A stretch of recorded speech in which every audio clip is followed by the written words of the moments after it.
Good afternoon po. Good afternoon. Welcome po sa DPWH Sorsogon 2nd, Payawing Gubat, Sorsogon. Today is January 20, 2026. Scheduled for today's pre-bid conference is for the contract 25FL0125, construction of school building, Bulusan National High School, Bulusan, Sorsogon, and 25FL0129, construction of multi-purpose building, covered court at Barangay San Isidro, Barangay Santa Terisita, and Barangay San Juan, Daan, Bulan, Sorsogon, Cluster 27, Bulan, Sorsogon. Present here today for today's pre-bid conference are the following: Levi Pura Jr., Back Chairman. Present. Dave B.I. Miller, Back Vice Chairman. Present po. Erwin S. Encinares, Back Member. Present. Flora F. Balaros, Back Member. Present. Lena Renisio, Back Secretariat. Present. Grace E. Perez, from Planning Section. Christian G. Inesio, from Construction Section. Present. DNL by IT. Jason R. and the TWG. Mr. Chair, for today's pre-bid conference, meron na po tayong forum. Okay, since we already have a forum, this pre-bid conference is now called to order. The agenda for this pre-bid meeting is as follows: basic contract data, requirements of bidding documents, eligibility criteria, documents to be submitted by the bidder, including technical and financial proposals, criteria and procedures for eligibility check, preliminary examination of bids, detailed evaluation of bids, post-qualification and award, summary proceedings including bid bulletins to be issued, questions, comments from the bidders, and replies back from the representatives of procuring entity, and other matters. To discuss the basic contract data for 25FL 0129 is Engineer Grace Perez. For basic contract data, with contract ID 25FL0129 with contract name construction of multi-purpose building, covered court at Barangay San Isidro, Barangay Santa Terisita, and Barangay San Juan, Daan, Bulan, Sorsogon, Cluster 27, with contract location Bulan, Sorsogon, with approved budget for the contract of 29,700,000 pesos. Source of fund is GA FY 2025, with contract duration 145 calendar days and predetermined unworkable number of days of 38 calendar days. Cost of bidding documents is 25,000 pesos. Submission of bids is scheduled on February 3 until 10 a.m. The opening of bids shall proceed immediately after closing receipt of bids. Major category of work is BICWO PLC. Project description, scope of works. The scope of work for this project includes the construction of multi-purpose building covered court. It includes painting and basketball ring. Objective, to provide a safe and inclusive venue for sports, cultural, educational, and community activities promoting wellness, community engagement, and the development of local talent. Shown to us here is the vicinity map and the site development plan for Barangay Santa Terisita. Next is for Barangay San Isidro. And lastly for Barangay San Juan, Daan, Bulan, Sorsogon. Next is the geotag photos taken during the validation. For Barangay Santa Terisita, Bulan, Sorsogon, Barangay San Isidro, Bulan, Sorsogon, and Barangay San Juan, Daan, Bulan, Sorsogon. Next is the environmental clearance as well as the preferred ownership for the 3 barangays.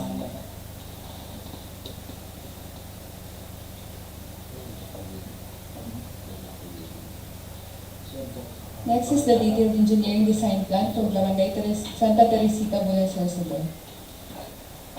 Shown to us here is the project's floor plan as well as the elevation plan. Next is the details for basketball ring and the details for the stage. Next plans is for Barangay San Isidro. The floor plan and the elevation plan. The details for railings and the fence. The basketball ring and the stage details. Next is for Barangay San Juan, Daan, Bulan, Sorsogon. The floor plan and the elevation plan. The basketball ring plan and the stage. Here are the project's perspective for the respective barangays.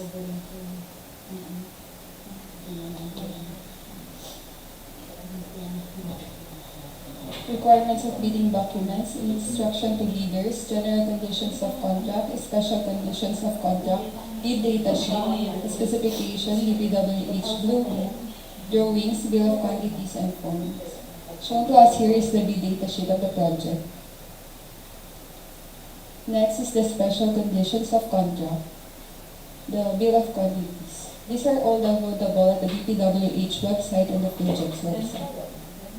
For minimum manpower requirement for project manager, must have handled infrastructure projects, project engineer, DPWH accredited PE, materials engineer, DPWH accredited materials engineer. For general construction foreman, must have handled similar projects. And for safety and health officer, must have undergone 40 hours of basic construction safety and health training. Minimum equipment requirement, dump truck all models, 1 unit, payloader, 1 unit, backhoes, 1 unit, concrete pump, 1 unit, truck mounted crane, all model, 1 unit.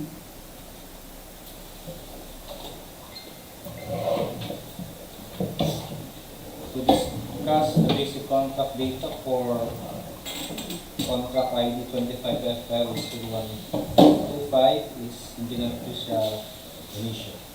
Basic contract data. Contract ID 25FL0125 with contract name Construction of School Building, Bulusan National High School, Bulusan, Sorsogon. With contract location, Bulusan, Sorsogon, and approved budget for the contract, 63,282,000 pesos. Brief description. Construction of 9.5 by 55 meters, 3-story, 15 classroom school building, including ICT and science lab. Contract duration, 280 calendar days with predetermined and workable days of 33 calendar days. Source of fund FY 2025, GAA under Basic Education Facilities Fund. Major category of work, buildings, construction with piles, low-rise, concrete frame, driven piles 1 to 5 stories. Cost of bidding documents is 50,000 pesos. Date of receipt of bids, February 3, 2026 until 10 a.m. And the date of opening of bids is February 3, 2026 at 10 a.m.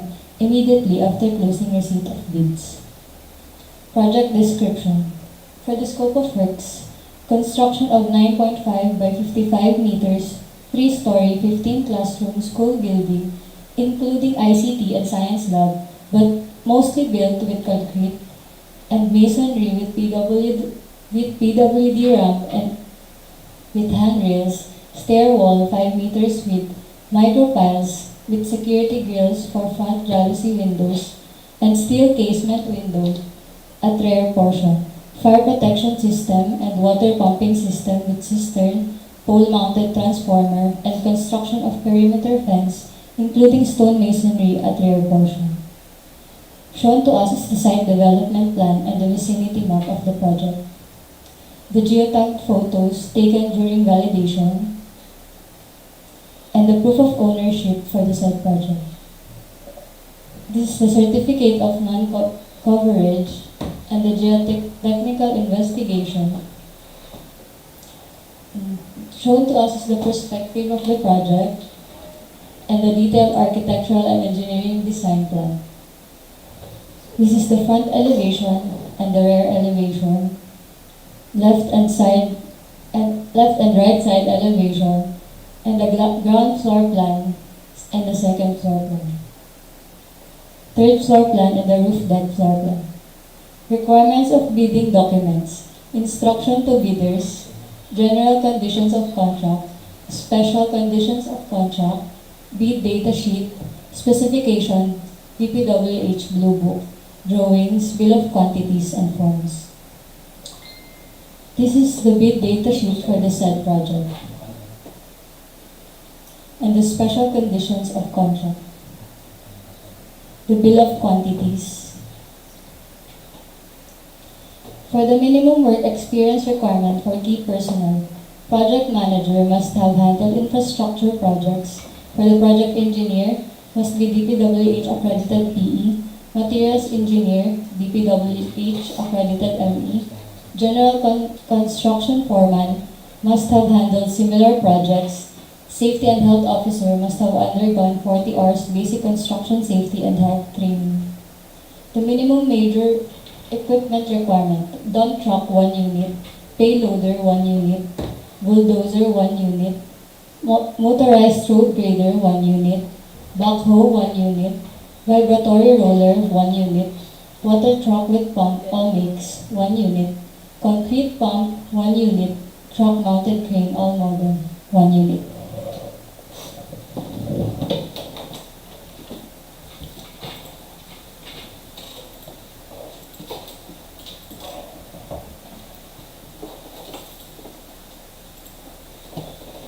Key points. Lowest calculated responsive bid or the LCRB will be used as the criteria for award. The amount of advance payment is 15% of the total contract price to be made in lump sum. All progress payments shall first be charged against the advance payment until the latter has been fully exhausted at the option of the procuring entity. The contractor shall submit the program of work of the procuring entity within 10 calendar days of delivery from the notice of award. Submission and receipt of bids. Bid validity shall be 120 calendar days. We shall follow the 2-envelope system, where the first envelope contains the eligibility and technical documents and the second envelope contains the financial proposals. Sealing and marking of bids. Each envelope shall contain the name of the contract to bid, name and address of the bidder, recipient bank, procuring entity, and the markings do not open before the date, time of the opening of bids. Yan po ang ating two-envelope system for the original bid and for the copy 1. Each envelope should contain the name of the contract to bid, name and address of the bidder, recipient bank, procuring entity, and the markings do not open before the date and time of the opening of bids. Yung copy 1 and original bid po shall be enclosed in a mother envelope and shall contain the name of the contract to bid, name and address of the bidder, recipient bank, procuring entity, and the markings do not open before the date and time specified in the bid data sheet. Sealing and marking of bids. Unsealed and unmarked bids shall not be accepted. Not compressed and password protected shall not be accepted. However, improperly sealed and marked shall be accepted. Improperly compressed and password protected shall be accepted. For modifications shall be submitted before the deadline of the bid submissions. Bidder shall not be allowed to retrieve its original bid. However, it shall submit new bid equally sealed, properly identified, linked to its original bid, and marked as a modification. Withdrawal of bids. A letter of withdrawal must be received prior to the deadline for submission and receipt of bids. For bids withdrawn within the interval between the deadline and expiration of bid validity, the bid security shall be forfeited. For electronic bid submission, bidders shall send another bid equally secured, properly identified, and labeled as a modification of the one previously submitted. The time indicated in the latest bid receipt page generated shall be the official time of submission. Meron po tayong 2 modes of submission of bid, either manual submission of bid or electronic submission of bid. For manual submission of bid, yan po ay sa Box Secretariat Office, DPWH Sorsogon, 2nd DO, Barangay Payawin, Gubat, Sorsogon. For electronic bids naman po, yan sa electronic bids_Sorsogon 2 at dpwh.gov.ph. Eligibility criteria. The following persons or entities shall be allowed to participate in the bidding of the infrastructure projects: a duly licensed Filipino citizen for sole proprietorship, partnerships duly organized under the laws of the Philippines and which is at least 60% of the interest belongs to the citizens of the Philippines, corporations duly organized under the laws of the Philippines and which at least 60% of the outstanding capital stock belongs to the citizens of the Philippines, cooperatives duly organized under the laws of the Philippines, or persons, entities forming themselves into a joint venture as per section 52.4.2.1 of the IRR of 12009. Foreign bidders may be eligible to participate in the procurement of infrastructure projects when provided under any treaty or international or executive agreement as provided in Section 4 of RA 12009. Bidders must have a valid TCAB license, must have a single largest completed contract that is similar to the contract to be bid, of at least 50% of the ABC. The single largest completed contract shall be supported by owner's certificate of final acceptance issued by the project owner other than the contractor, or final rating of at least satisfactory in the CPES or similar performance and monitoring system. Contractor under small a and small b categories without similar experience, provided that the cost of the contract to be bid is not more than the ARCC of registration. Bidders must have an NFCC at least equal to the ABC. Eligibility and technical documents to be submitted.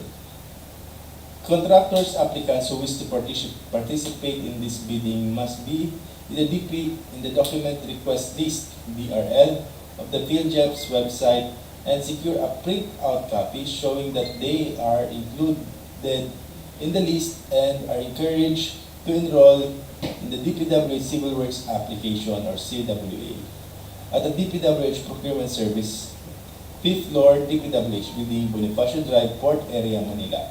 While those already enrolled shall keep their records and current and updated. Contractors' eligibility on the project will be determined using the DPWH Contractor Profile Eligibility Process or CPEP and subject to further post-qualification. We encourage our bidder to enroll in the CWA. However, if they have not yet enrolled in the CWA, these are the documents they have to submit. Class A legal documents, PhilJEP Certificate of Registration, PCAB License and Registration, Statement of Ongoing Government and Private Contracts, Statement of Bidder's single largest completed contract, computation of the NFCC, valid joint venture agreement.